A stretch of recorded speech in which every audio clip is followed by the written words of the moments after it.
it's Joyce Conroy. You are on the Block Party and Ernie's Corner. And the beautiful thing about our show and also community radio that I and Ernie are a part of is that even though our show is concerned with rock and roll, we can look at those other genres and see how they connect. Ernie, I had a very wonderful friend who passed away, and she hosted a classical show, and she taught me how to say Verdi, Yeah, Giuseppe Verdi, very. the right Yeah, way. And I see Aida behind you. yeah, a very famous opera. And again, I had never really I enjoyed opera, a lot of the Italian operas and stuff, and I appreciate the singing value because I'm always about the voice, not more than the instruments and stuff. It's the voice for me, and opera really accentuates that. And but the first opera that I ever really got involved in and did was Jesus Christ Superstar. And it's really funny because Bill Levy, who was the creative director there, and we had talked about him many times on the different covers that I've done because he was such a an incredible mentor and a teacher and willing to share his knowledge, his career as a very successful creative director on the inside of companies, record companies.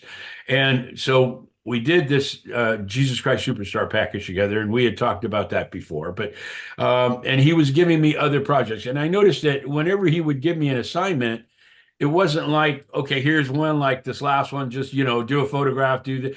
Each one was like it was like being in school and getting a test. Okay, here's the question, here's the problem, you need to find the solution for it. It was like that. And so he didn't ever want me to become complacent by, oh yeah, this is, and that's what happens a lot of times with art directors in record companies. And he knew that. Not only the creative directors, but the art directors. Well, I got 10 albums I got to do this month. I got 10 more next month.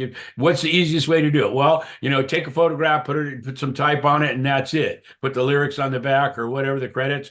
And that's how they look at it. And one of the things that Pacific Pioneer was able to do was sort of break that mold. And when not only when because when I did this, I wasn't at Pacific Pioneer, I wasn't at Craig Braun. I was at Norman Levitt, where I had done Jesus Christ Superstar, and I'm working with Bill Levy, and he's giving me these assignments. And I go to his office one day. He called me and he wanted an appointment.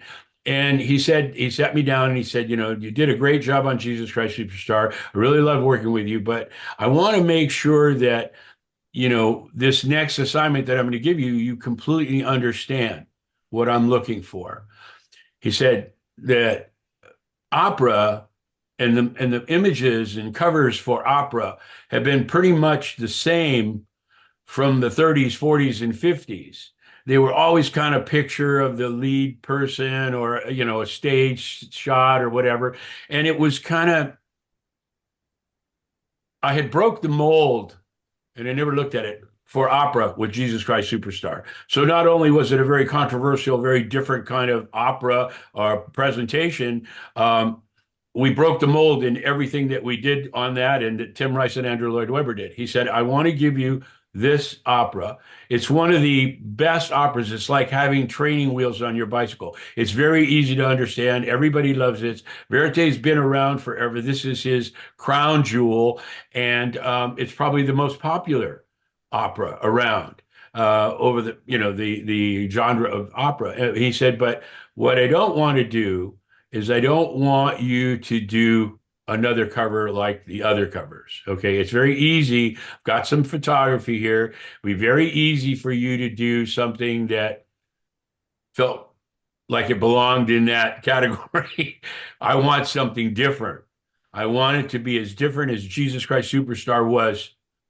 I want this to be that kind of impact. So I went away, went to the library, New York Library, awesome. Did some reference and got some ideas of doing things. And again, this is all before computers. This was done in overlays. All those images you see, drawings that I did, pieces of art that I picked up and used, were all on overlays because there was no computers. You couldn't do if today to do this would be just like that. Okay. Back in the day, to do that cover, and I'm not kidding, it probably took the production artist, I'd say at least a day or a day and a half. When something like this can be done on a computer in a matter of half hour and you've got final files. I can believe you. Yeah, the whole world changed. But I wanted to do something like what he wanted. I mean, it would be very easy to just take some pictures and, here it is, and the Aida and, that whole Egyptian theme. And I was already a huge fan of Egyptian art history. In arts at Arts and Crafts, one of the reasons why I really loved that school over Art Center was that you had a complete education. You were given the opportunities to work in any medium that you wanted. If you were a designer, if you were a ceramist, a jeweler, a painter, you had that ability to do that at something like Art Center. You were there to either work in an ad agency or work in a automotive company designing cars. That was really what they specialized in. And I wanted to get a more rounded exposure to art because I didn't really know what I wanted to do. I mean, it was 18 years old, and went into the army, and then I'm out of the army and I needed to do something. So I always liked art. But I mean, how the hell do you make money doing art? Just on the street corner, selling your art on the corner. But as I got the exposure to all those different categories of art, I finally settled on design and graphics and learning that kind of thing.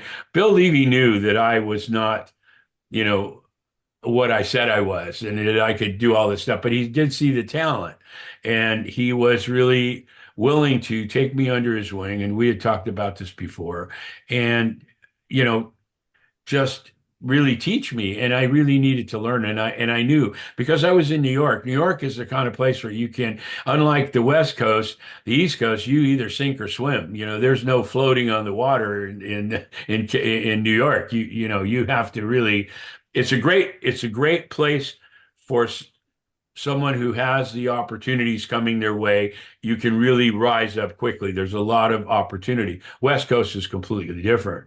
And that's one of the reasons why I went to New York, so I could get that. And having Jesus Christ Superstar and Decca Records and Bill Levy, it was all coming together for me. So I did two or three different sketches. It started out as sketches. And again, like Jesus Christ Superstar, I presented, I think, four or five different sketches.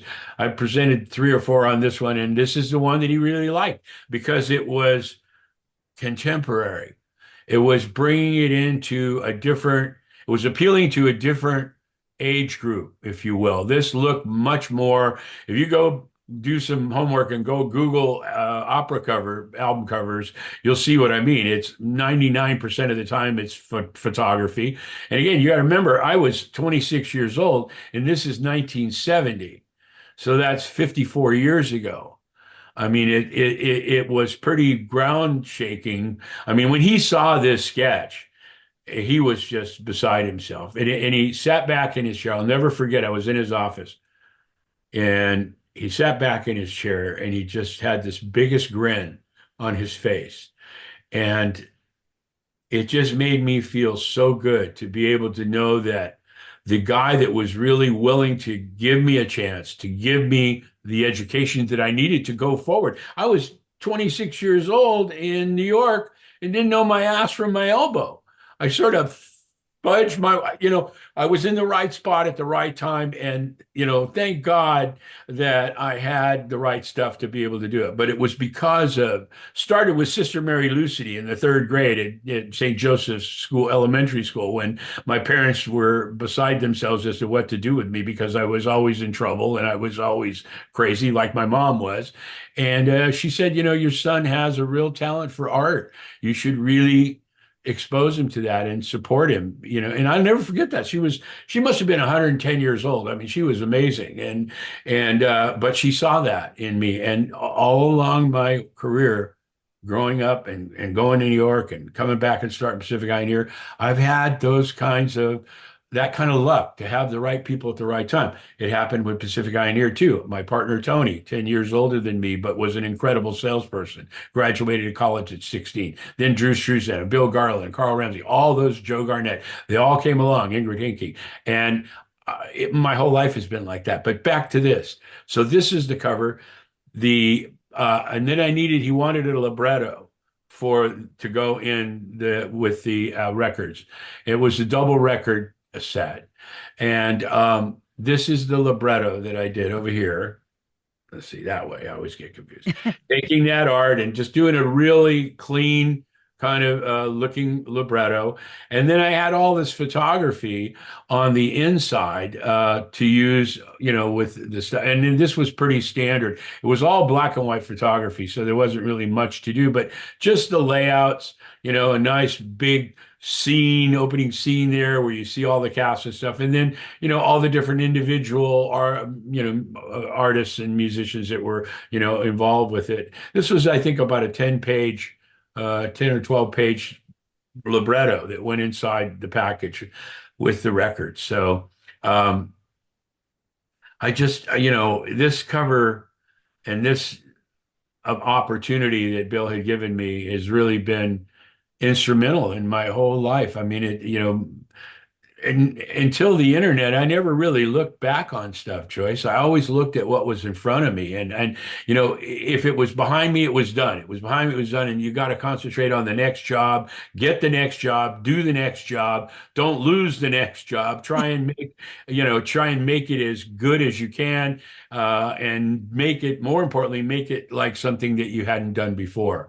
I can show you thousands of pieces that we did and I've done, and none of them look the same. And it's so easy to slip into a look, a style for illustrators, a style. I mean, it's easy to do that, but then what happens when it changes and you can't change with it? It's a real problem. So I Your was work was never formulaic, and what I have no, seen of your designs and your concepts, you kind of go beyond the formula and you really get into the feel of it. That's what I see. And I am looking at, this, for our friends who are listening on radio, Ernie is, and there's a video that goes along with this. You will see how that, when you open it up, how it unfolds and you see all of the performers there and you feel like you are on stage with yeah, them. yeah, Because one of the things that I see with opera is just it seems larger than life, even the yeah, singing. And you yeah. brought that in this, Well, Ernie. that was one of the reasons why I used this page here on the opening, because it was like being there. It was almost like Sesame Street, where you open it up and you feel like you're there, you're part of it. And this is way before I did any of that stuff. I mean, I had gone to New York in 1969. So this is about a year later, and I'm hopscotching across, from Madison Avenue to doing album covers. I mean, and music had always been an important part of my life, but I never dreamed that it was going to be like this. I never dreamed, and I'm so blessed, Joyce. And then to find you, someone that understands what it's all about, has been through the trials and tribulations that I have as an artist yourself. We have this bonding that is really great, and I get from our neighbors on the block that they feel that as well. They feel the camaraderie and the value that each one of us brings. And that was really the whole secret to everything that I ever did, putting together the right team, because it was never just me. It was always me and someone else or a group of others. It was never just me. And anybody that'll sit there and tell you, oh, I did it all by myself. Nah, not really. It doesn't work like that. The creative process doesn't work like that. You're influenced by everything around you. Don't go through life like this. Everything is going on around you. You need to be aware of all of it. And I've always tried to practice that in my career and in my life. And that's why I can show you thousands of pieces, and you'll never guess that the same company did all of that stuff, or the same people that were involved. And it even though it had its ups and downs, because it always wasn't peaking, just like life. No matter how successful you are, there are dips. And the trick is to understand the highs and make it through the dips and then wait for the next high. I mean, it's kind of like that. And so many people fall off or can't make it up to that first hump and then fall down and not able to, catch that wind at your back that'll put you, to the next level. And I've been very lucky for that. And you've played a huge part of this. I'll tell you, we've been doing this for almost a year and a half now, every week. And I tell you, like you just said earlier, I can't wait to get here. Kick my shoes off, kick back, enjoy the relationship. And I learned so much from you. I go back and watch our videos all the time, and it's great. I didn't know that. And I just had an interview with Verdine White from Earth, Wind, Whoa. yeah, and it was great. We were seeing, Jay was saying, well, if we can get 15 minutes, that would be awesome. And we had just done Shelley Clark, his wife, and the Honeycomb. It's one of the girls from the Honeycomb. And so she set the whole thing up, and he remembered me. He loved the graphics that we did. We ended up and like I said, Jay said we'll get 15 minutes if we're lucky. He spent over almost an hour with us. And it was That's yeah, wonderful. he was really great, and I'm hoping that we can in the future. This next year is going to be sprinkled with rock stars and stuff that'll come on and talk about what we've done and introduce them to all our great neighbors here on the block. So, but this week I want you to pick the song. I Okay? actually am learning from you because, when it comes to opera, I really have not gotten into Aida. So that's an area where it's kind of an assignment for me. I'm going Yeah. to learn more because I know Sir Elton John was even involved with it at Yes. one point. Yeah. Yeah. Oh, yeah. Well, it's like I said, it's probably one of the most famous because it's the easiest. And it's just it's a wonderful opera, and I'll be curious to see what you pick. Yes, yes, that's going to be a surprise on the radio. I know, I'm sure it will. And again, thank you so much, Joyce, for everything. You're just wonderful, and there's always room for more neighbors. I just noticed that there's more to the block than I even thought.